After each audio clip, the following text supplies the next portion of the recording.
In their last election, 67% participated, over 600 million. Which, if we look at our 24 million, that's 25 times our size. Yet the infractions were less than 5%. In our own, opposite is the case. However, my appeal to Nigerians is to remain, to my Biden family, to Nigerians is to remain calm, remain prayerful for our country, Nigeria. We have no other country except this one. And we will go through all legal, peaceful means to bring a new Nigeria, where everybody will be happy and proud to say, I'm a Nigerian. All right, I'm glad you talk about to remain prayerful and to remain calm. And the reason I say this is that some prominent Nigerians, church leaders, traditional rulers, and high net worth stakeholders are saying that though there are several infractions, the outcome of the election is the way God wants it, and it should be allowed. So on one hand, you're saying remain prayerful and calm, but we'll still go to court. Others are saying for the peace of Nigeria, remain prayerful, calm, and accept this as God's will. What do you have to say to that? Well, I'm very responsible to prominent Nigerians, especially church leaders, traditional rulers, and all that. And I remain very respectful to them. And I think they should be respected for what they represent in our society. But I disagree with them. What they're actually preaching is the problem of Nigeria. The problem of Nigeria is accepting wrongdoing, accepting what is unacceptable. That is using God's name in vain. That's not what God said. God said, do not use my name in vain. So what they're saying is not God's wish. It is not God's plan for Nigeria. So why don't we accept that the 133 million Nigerians who are poor is God's wish? Why don't we accept that 95 million Nigerians living in absolute poverty is God's wish? It is God's wish that you don't have electricity. It is God's wish that our children are kidnapped. It is God's wish that we have collapsed primary health care, leading us to be the country with the highest infant mortality. It is everything happening is God's way, not so what God says. No, God's wish is when you do the right thing. And in the end, it is done. This election was predicated and planned. And we have clear laws about the conduct of the election. If it was followed, if these results were uploaded from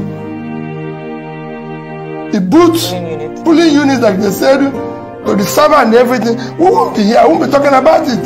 It would have been concluded in a matter of hours without anybody arguing about it. But it is not God's wish that you do the wrong thing. It is not God's wish that you go and rob a train and make money and start sharing it. It is not God's wish. This is what is killing the country. People come here, take public money, and then go and give it to people in the church and they say it's God's wish, and start giving them title in the church, title in this. That is what we are fighting. That's what we want to stop. We want God's wish to be truly God's wish. And that is when we do the right things and God gives His blessing. What we are doing now is why they come. What do you tell the young ones growing up? That is God's wish that you steal? That is God's wish that you conduct a wrong election? So tell me the difference between those of us who are doing this and the armed robbers. What is the difference between us and the trained robbers? Let's be sincere with ourselves.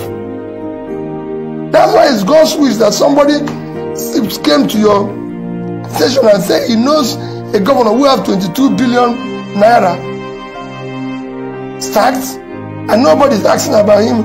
But we are stopping young people who are carrying computer and questioning them and calling them names. That's not God's wish.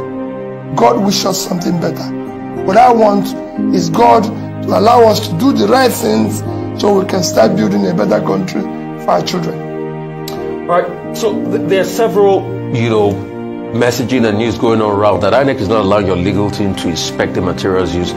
for the election. What's going to be your next action as regards this? Well, INEC is a public institution sustained by taxpayers' money, including you and me. And I believe there's a law about public institutions. If there's anything, they should be open because they conducted the election. It's that everywhere. If you do something and people are not satisfied, it's for you to open up yourself. This is not the first time I'm going to court with INEC. Since 2003, I would say several times, I've had to challenge INEC result. Remember that I'm the first governor in this country to come through the process of court by being in court for 3 years. Throughout the 3 years, I was in court with INEC giving me access to whatever materials they used to not the election. You've conducted the election, Rufai. You've announced or declared the winner.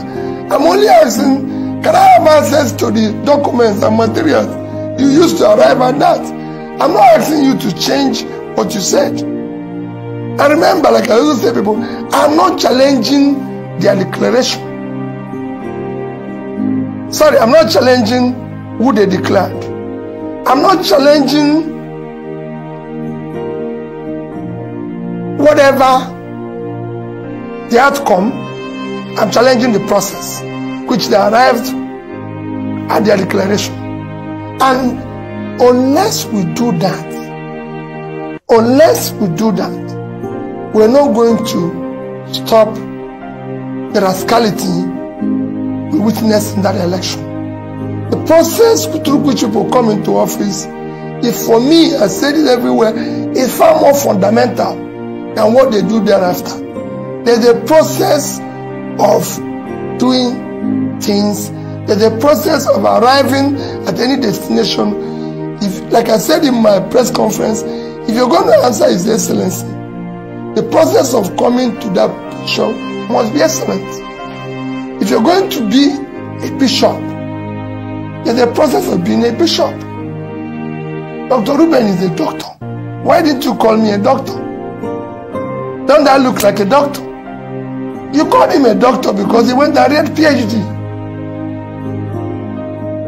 Rufai might be awarded a doctor by university, so he's a doctor. But you can't just go on the seat and say you're a doctor when you're not. So there must be a process, because even if it's going to be awarded, you must have done something that merited you to be awarded that. Or you must have, like Ruben, went and read PhD. Otherwise, we're all doctors. So a process is important. Right. So what would you be doing next, really, if they are not granting access to this? We'll follow the law. We'll go back to the court and say, what you granted, these people are not obeying. We're not going to be, for me, we'll do whatever is necessary within the law. Whatever we're going to do will be for the interest of the country. But they will give us access because they pronounce and declare somebody. So we must have access to the process they arrived at that. Since February 25, there have been reactions to your participation, to your role, to what you represent. Governor Wike of Rivers State says you are the hero of the entire process. And what is his explanation? His explanation is that you stopped PDP from winning in the traditional places.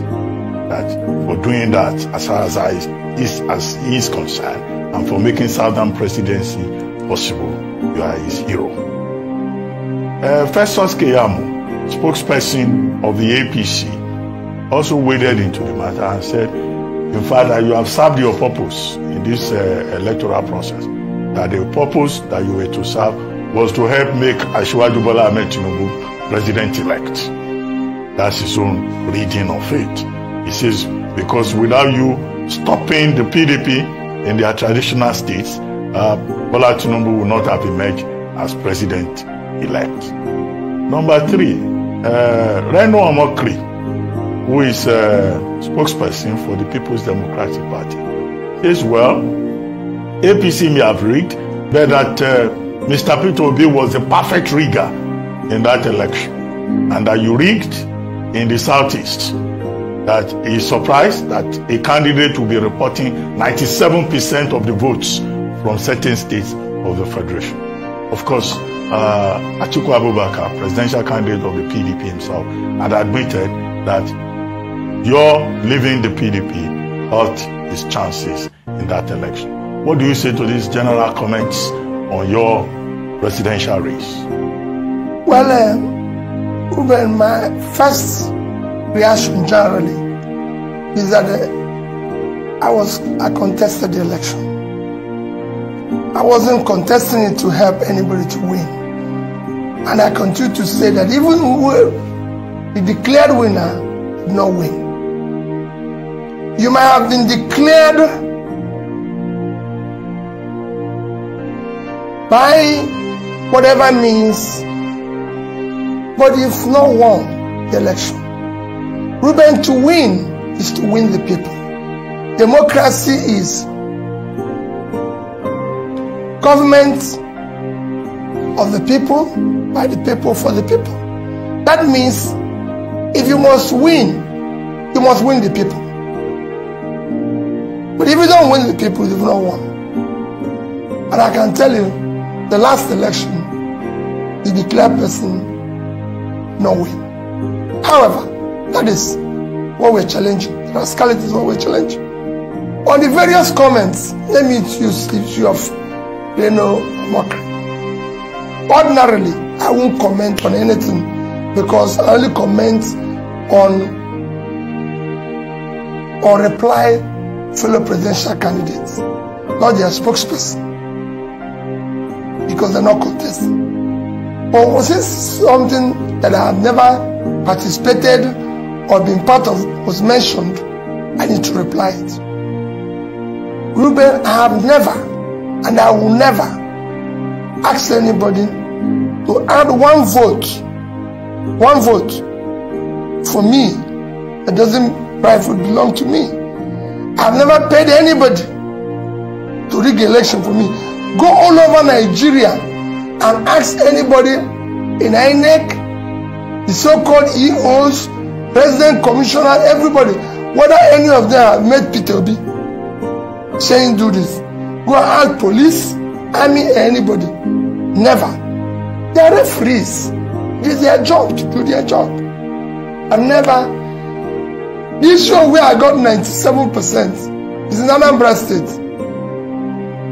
Reno Mokri forgot that in 2019, go and check the records, where PDP had the highest vote was in Anambra State.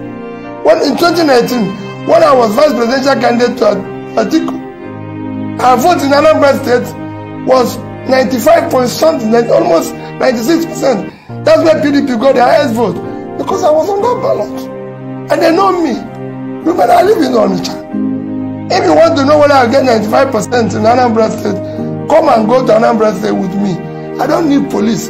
When I come out, you see the reaction of the people. In fact, I'm actually surprised I didn't get 100%. I'm telling you, because I don't know who will be voting against me in Anambra State. In the Southeast, it's a similar situation. People know me. People know what I stand for. People know I've kept to my promises. People know I've kept what I've said. It's a simple thing. It's like people go about and say, oh, he got votes in Lagos because of the Igbos. Remember how many Igbos live in Lagos?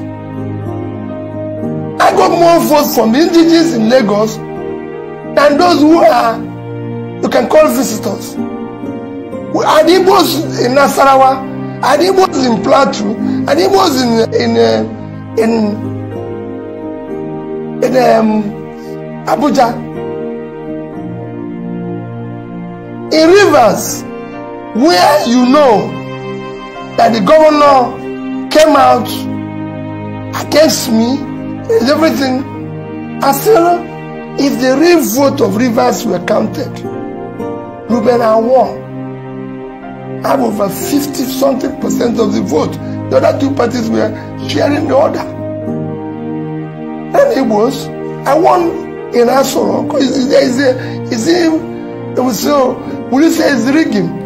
Which machinery do I have to rig?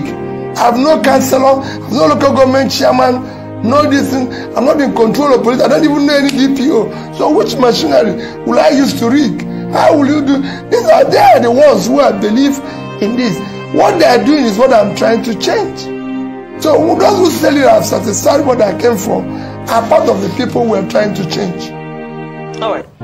Okay, so let's talk about the obedience movement, especially post-presidential election. Now, what some of your candidates under the Labour Party umbrella vying for governorship, of the role of governor, is coming under that umbrella of the obedient movement. And some people have said that, say what you may about the presidential elections, something has changed, something has happened, there's a force. And that was driven largely by the obedient movement. And so the question post-presidential elections is, how are you going to leverage that power, that force, so it's channeled to what you want, your beliefs, your ideals, your values? Because it's also very easy for such a force to be misdirected, because there's such momentum, passion behind that movement.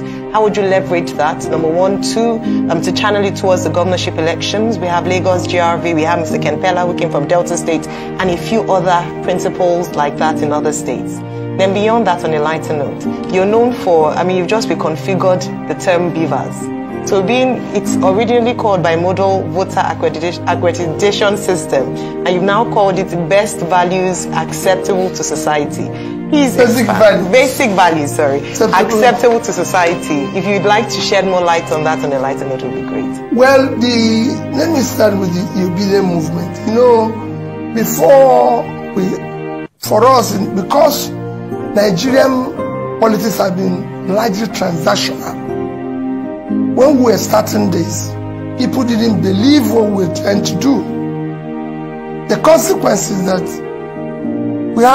we didn't have candidates for governorship in most of the states. Because being a transitional thing, people who like to be where things are being shared. So nobody believes that a party without councillor, local government chairman, can come up and become something. So we didn't have, in most places, candidates. In few places, we were able to have candidates, some of which you have mentioned now, who are, I can say, are first-class candidates. You just mentioned two of them, and I believe and I support them that they should be supported by the obedient family and the people, because they will do good work.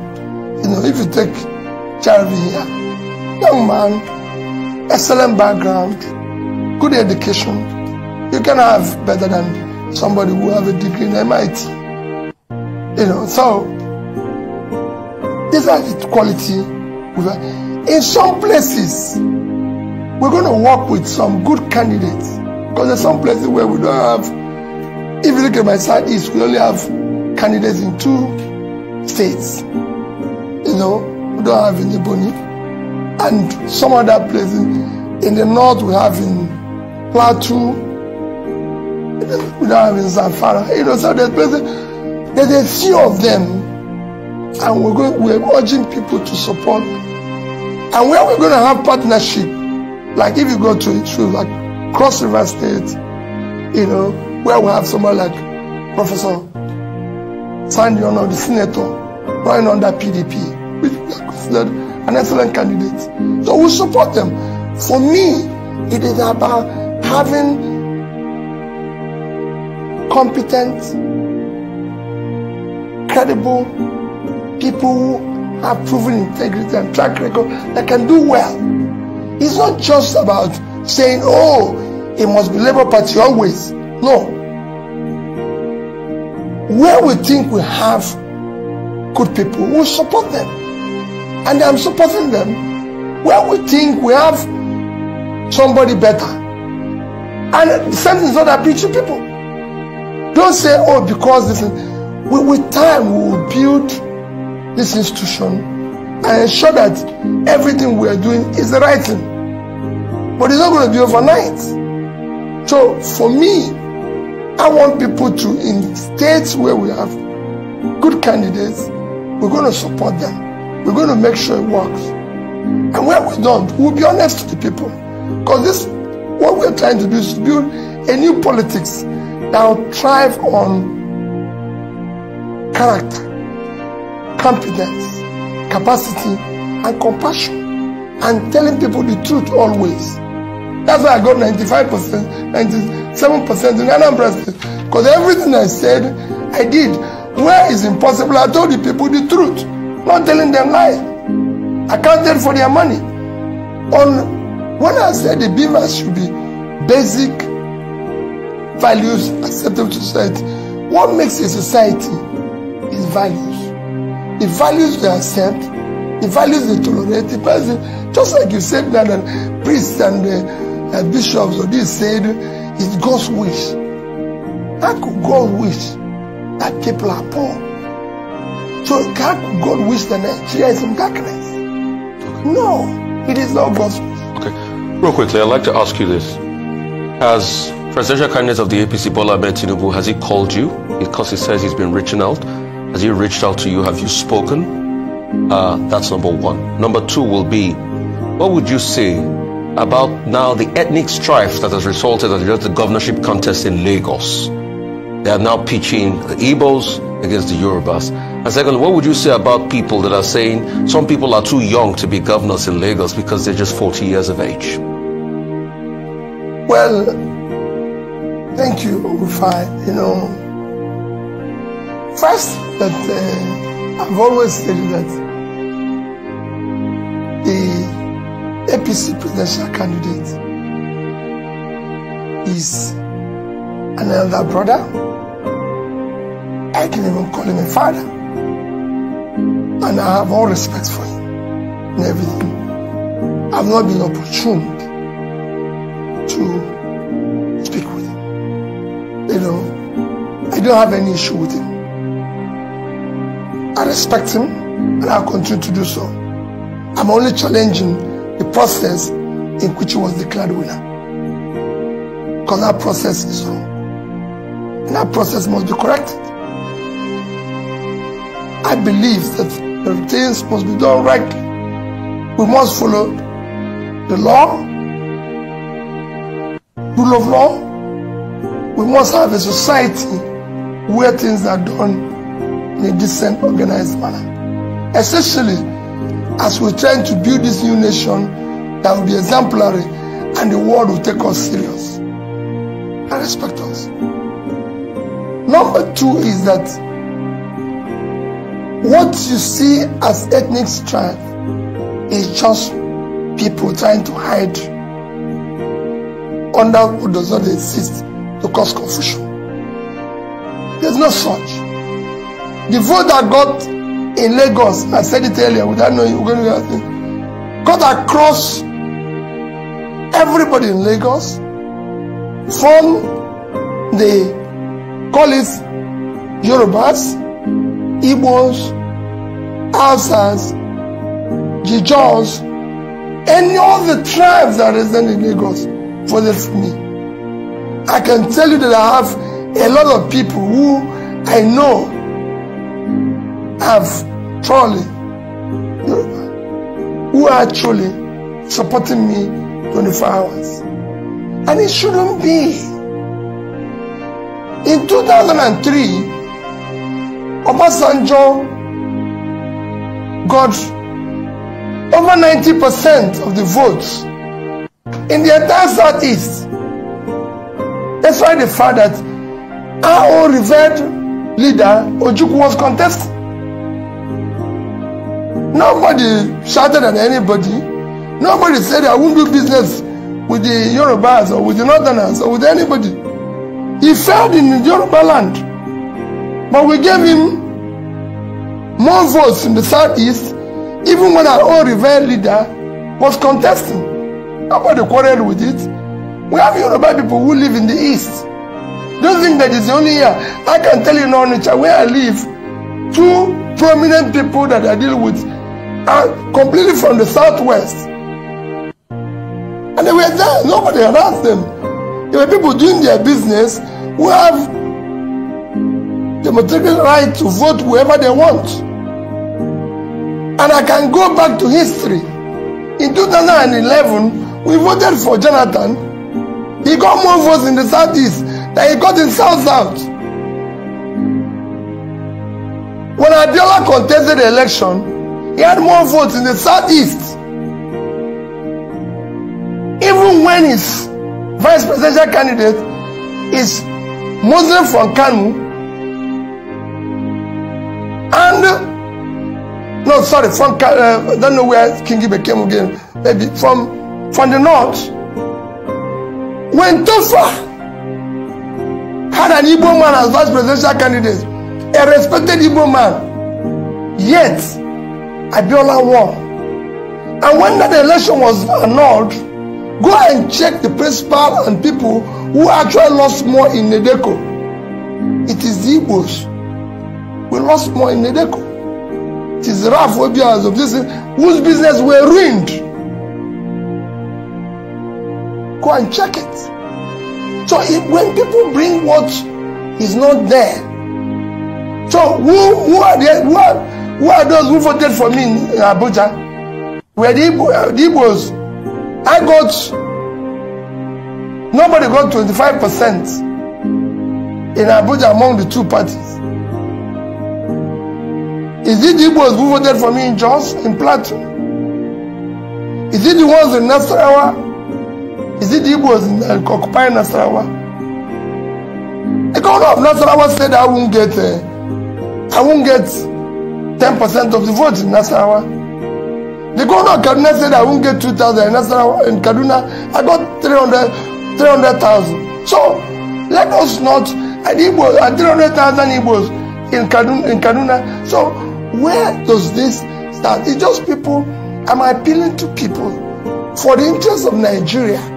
Today, we have a Pakistani as mayor of London, an Indian as prime minister, and they are doing far better than we're doing. In this place that is not even working, we're still trying to divide ourselves based on, and that's what we're trying to remove. It is this rascality, it is this structure we're trying to remove that brings this hatred, which we must remove in this system, so that the system can work.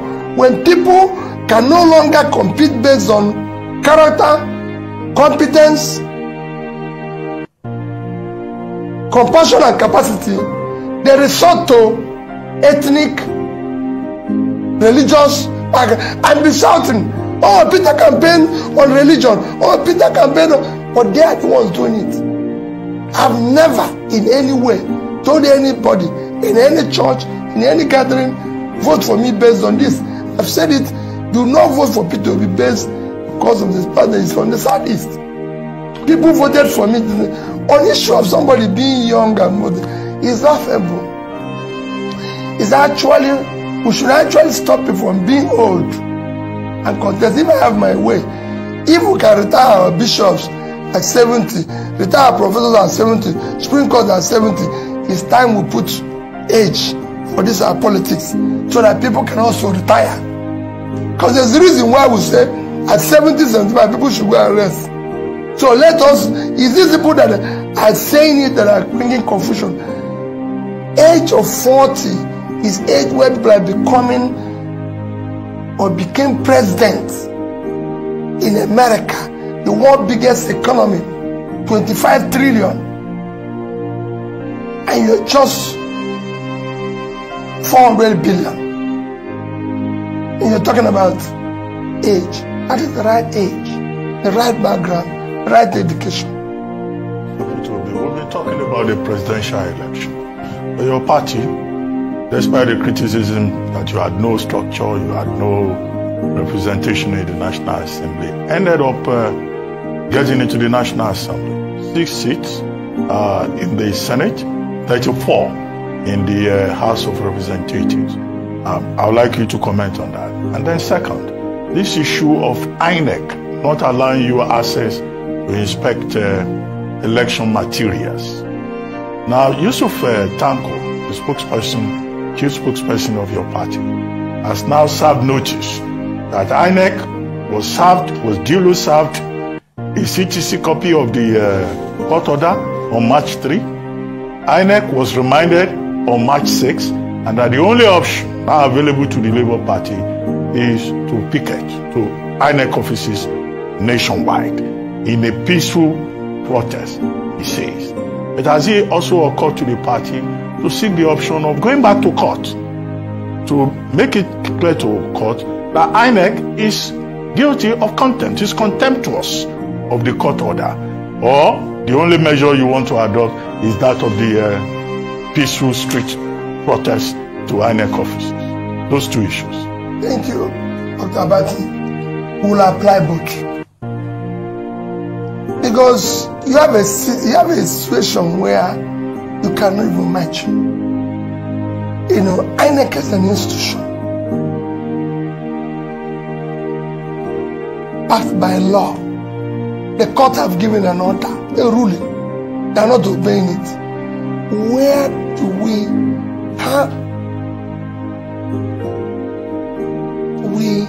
start to build a nation? The most important ingredients of what makes a nation is the rule of law. And I've said it when I was campaigning, that we must govern by rule of law. Ruben, the biggest contributor to the Western economy today, in terms of GDP, in terms of their growth, is intangible assets called rule of law. The reason why people want to live in America, in Britain, in anything, is not because things that happen here don't happen, but because if it happens, you can seek redress in court and it will be obeyed. It's because if you call police, it will nothing else. Nothing else. I have somebody who told me an interesting story.